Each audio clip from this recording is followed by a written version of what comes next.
লড়াই করে বাঁচতে হবে। আজ ধনী তো কাল ফকির, এমনটাই চলছে সাবেক আইসিটি প্রতিমন্ত্রী জুনাইদ আহমেদ পলকের ক্ষেত্রে।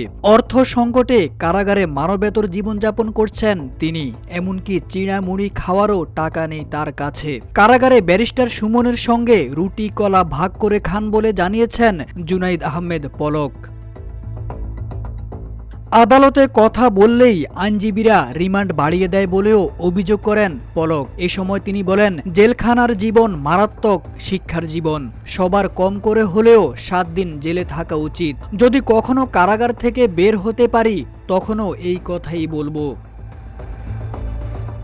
17 বছর সব ধরনের বেআইনি কাজ করে এখন সাধু সাজার নাটক করে পুলিশের উদ্দেশ্যে পলক বলেন, আমি কোনো বেআইনি কথা বলছি না।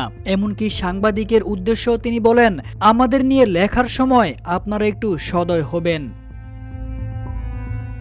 আদালতে তোলা হলে মহানগর পাবলিক প্রসিকিউটরের দৃষ্টি আকর্ষণের চেষ্টা করে সালাম দেন পলক। প্রথমে সাড়া না দিলেও পরবর্তীতে পিপি তার সালামের উত্তর দেন। এরপর পলক বলেন, যাক, এবার পিপি স্যারের মন নরম হয়েছে। আজ সকাল 11টার দিকে আদালতে আনা হয় পলককে। বিচারক এজলাসে আসেন 11টা 6 মিনিটে। এর মধ্যেই সাংবাদিকদের শুনিয়ে বেশ কিছু কথা বলেন পলক। এর আগে অন্য কয়েদিদের সঙ্গে হেঁটে আসার সময়ও কথা বলেন তিনি।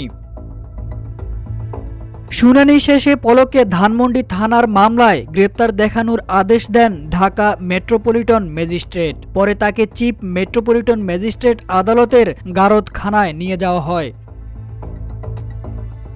জুলাই গণঅভ্যুত্থানের সময় ধানমন্ডি থানায় দায়ের হওয়া এক মামলায় গ্রেপ্তার দেখানোর আবেদন নিয়ে পলককে আজ কাশিমপুর কেন্দ্রীয় কারাগার থেকে ঢাকার চিফ মেট্রোপলিটন ম্যাজিস্ট্রেট আদালতে হাজির করে পুলিশ। এই সময় মাথায় হেলমেট, হাতে হাতকড়া ও বুলেট প্রুফ জ্যাকেট পরিয়ে আদালতে আনা হয় তাকে। তারেক আজিজ খান, রূপালী বাংলাদেশ।